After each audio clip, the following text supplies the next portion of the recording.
ศาลของสสเวียดนามได้เปิดไต่สวนคดีพนัน106 ล้านดอลลาร์สหรัฐที่เกิดขึ้นภายในโรงแรมพูแมนที่เมืองฮานอยสสเวียดนาม Time to share D+ ผลิตภัณฑ์ปกป้องตับจากเครื่องดื่มแอลกอฮอล์สวัสดีท่านผู้ชมกลับมาพบกับรายการ Time to Share สำหรับหัวข้อข่าวที่เราอยากจะนำเสนอในมื้อนี้ก็คือเกี่ยวข้องกับเรื่องของศาลของสสเวียดนามได้เปิดไต่สวนคดีเรื่องของการพนัน106 ล้านดอลลาร์สหรัฐที่ว่าเกิดขึ้นภายในโรงแรมพูแมนที่เมืองฮานอยสสเวียดนามซึ่งวันในของข่าวเราได้มาจากเพจก็คือดันจิของเวียดนามในตอนเช้าของวันที่28 เดือน 10 ปี 2025ได้มีการนำตัวจำเลยจำนวนหนึ่งที่ว่าถูกกักขังชั่วคราวในคดีจัดตั้งและการลินการพนันอยู่คิงคลับภายในโรงแรมพูแมนที่สสเวียดนามก็คือนำตัวส่งไปศาลอิงตามคำห้องฟ้องยอดเงินรวมที่ว่าจำเลยทั้งหมดใส่ในการลินการพนันรวมกันแม่น106 ล้านดอลลาร์สหรัฐถือว่าเป็นมูลค่าที่มหาศาลศาลประชาชนนครฮานอยได้เปิดกองประชุมไต่สวนขั้นต้นโดยมีจำเลยทั้งหมด141 คนในคดีจัดตั้งให้มีการลินการพนันและการลินการพนันที่เกิดขึ้นภายในคิงคลับชั้นหนึ่งของโรงแรมพูแมนที่เมืองฮานอยสสเวียดนามในจำเลย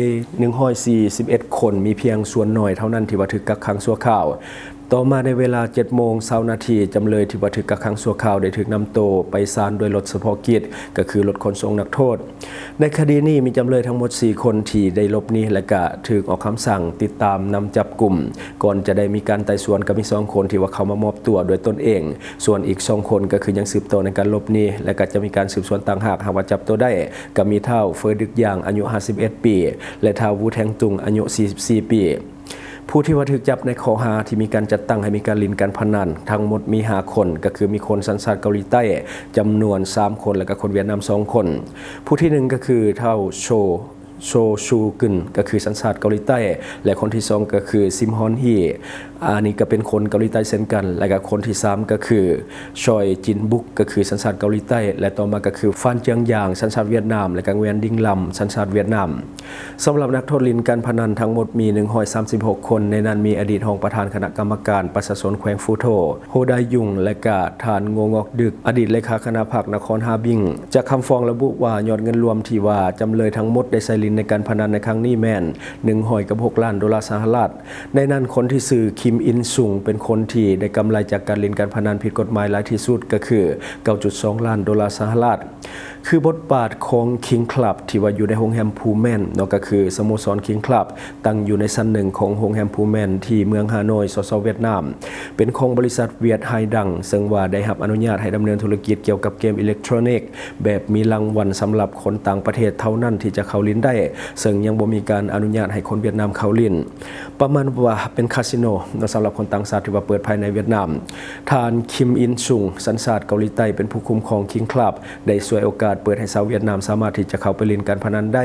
ทั้งที่ฮู้ว่าเป็นสิ่งผิดกฎหมายภายในเวียดนามและทางการเวียดนามก็บ่ได้อนุญาตให้เปิดผ่านการสอบสวนของเจ้าหน้าที่ที่เกี่ยวข้องคิมอินซุงได้รับสารภาพว่านับตั้งแต่วันที่ 4 กุมภาพันธ์ ปี 2024 หับวันที่ 22 มิถุนายน ปี 2024 ก็คือผู้เกี่ยวได้ลักลอบเปิดการพนันแบบผิดกฎหมายให้ชาวเวียดนามจำนวน145 คนได้เข้าไปลินอยู่ภายในโรงแรมพูแมนการลักลอบลินการพนันในครั้งนี้รวมมีเจ้าหน้าที่ระดับสูงของเวียดนามเข้าร่วมด้วยก็คือทานงงอกดึกซึ่งว่าเป็นอดีตเลขาคณะพรรคนครฮาบิงได้ลินการพนันทั้งหมดเป็น74 ครั้งรวมมูลค่ารวมกันก็คือ 4.2 ล้านดอลลาร์สหรัฐส่วนที่ว่าเขาลินและก็เสียเงินหลายที่สุดนั่นก็คือวันเดียว 230,000 ดอลลาร์สหรัฐต่อครั้งและต่อมาก็คือทานโฮไดยุงอดีตรองประธานคณะกรรมการประชาชนแขวงฟูโถได้ลินการพนันทั้งหมดเป็น95 ครั้งโดยมูลค่ารวมกันก็คือ7 ล้านดอลลาร์สหรัฐและครั้งที่ไปลินและเสียเงินหลายที่สุดแม่น 330,000 ดอลลาร์สหรัฐต่อครั้งสำหรับการไต่สวนผู้ที่เป็นผู้ต้องหาและกับพยานหลักฐานต่างๆแม่นดำเนินการโดยท่านลิวงอกแก่งซึ่งว่าเป็นหัวหน้าศาลคดีอาญาท่านประชาชนฮานอยเป็นประธานในการไต่สวนในครั้งนี้ซึ่งคาดว่าจะดำเนินไปเป็นเวลา2 อาทิตย์จึงจะหูผลเนาะอันนี้ก็คือเนื้อในของข่าวที่ว่าเกิดขึ้นทางฝั่งเวียดนามแล้วก็คือเรื่องของการจับกุมนักโทษที่มีการเล่นการพนันก็คือปกติจะเปิดเฉพาะแต่คนต่างชาติเท่านั้นแต่ว่าหลังๆมันมีการลักลอบเปิดให้คนเวียดนามเข้าไปเล่นและที่มันดังขึ้นมาได้ก็ย้อนว่ามันมีพนักงานหลัก ระดับสูงที่ว่าเขาไปเกี่ยวข้องในเรื่องของการเข้าไปเล่นการพนันแต่บ่แม่นว่าไปเป็นหุ้นส่วนหรือว่าหยังก็คือเพียงแต่เข้าไปใช้บริการเนาะอันนี้ถือว่าเป็นคดีที่ว่าเกิดขึ้นทางฝั่งเวียดนามตั้งแต่โดนเติบแล้วเนาะที่ว่าเขาได้นำเสนอข่าวตัวนี้ไปที่จริงจุดดังกล่าวเนี่ยมันก็เหมือนคาสิโนสำหรับคนต่างประเทศเท่านั้นเนาะที่ว่าเขาไปเล่นได้แต่ว่าคนเวียดนามบ่สามารถที่จะเข้าได้ซึ่งว่านักลงทุนก็จะเป็นคนเกาหลีใต้แต่ทนกับความเหี่ยงห้องบ่ไหวนอกก็คือชาวเวียดนามก็จะเข้าคือกัน แต่ว่า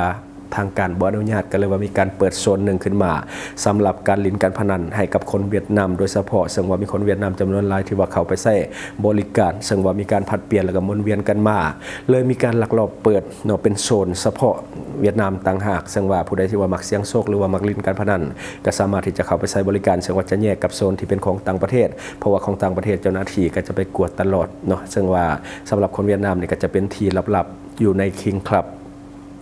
ข่าวนี้มันดังกระย้อนว่ามีพนักงานรัฐเนาะที่ว่าเกี่ยวข้องก็คือพนักงานรัฐระดับสูงที่ว่าเขาไปเล่นการพนันในสถานที่ดังกล่าวคันบ่มีพนักงานเหล่านี้ก็น่าจะบ่ดังปานนี้เนาะแต่ว่าอันนี้มันคือแบบมันมีผู้ใหญ่เข้าไปนำกันเลยว่าเหตุให้คดีมันดังขึ้นแล้วก็มื้อนี้เพิ่นก็เอาออกมาไต่สวนหรือว่ามาสืบสวนเรื่องของการตัดสินคดีดังกล่าวเนาะซึ่งว่ากลายเป็นข่าวที่แฟนเพจเวียดนามต่างๆก็มีการแชร์กันไปเนาะซึ่งว่าถือว่าเป็นข่าวใหญ่สำหรับประเทศเขาเจ้าแล้วเฮาเองก็เอามาให้เป็นมาเบิ่งเป็นตัวอย่างเนาะสำหรับบ้านเฮาเนาะอันนี้ก็คือสิ่งที่เราเก็บมาเล่าสู่ฟังหวังว่าท่านจะได้รับสาระดีๆสำหรับท่านที่ว่าเบิ่งรายการเฮาอยู่คิดเห็นจะได้กับสิ่งที่ว่านำเสนอไปก็อย่าลืมฝากไว้ภายใต้คอมเมนต์ของเฮาและข้าพเจ้าจะเข้าไปอ่านด้วยตนเองขอขอบใจบริษัทเพชรสุขมิไซเจริญทรัพย์จำกัดผู้เดียวบริการก่อสร้างครบวงจรหับสำรวจพื้นที่ก่อสร้างและให้คำปรึกษาโครงการหับออกแบบโครงการต่างๆทั้งแบบ 2D และ 3D การบริการคิดไล่และการประเมินโครงการก่อสร้างหับเป็นที่ปรึกษาโครงการก่อสร้างต่างๆสำหรับท่านใดที่สนใจอยากใช้บริการกับบริษัทเพชรสุขมิไซเจริญทรัพย์จำกัดผู้เดียวสามารถติดต่อที่เบอร์ 02055662255 หรือ 02077776451 หรือท่านจะเข้าไปเบิ่งผลงานที่ผ่านมาของบริษัทพวกเฮาได้ที่แฟนเพจบริษัท PSMC จำกัด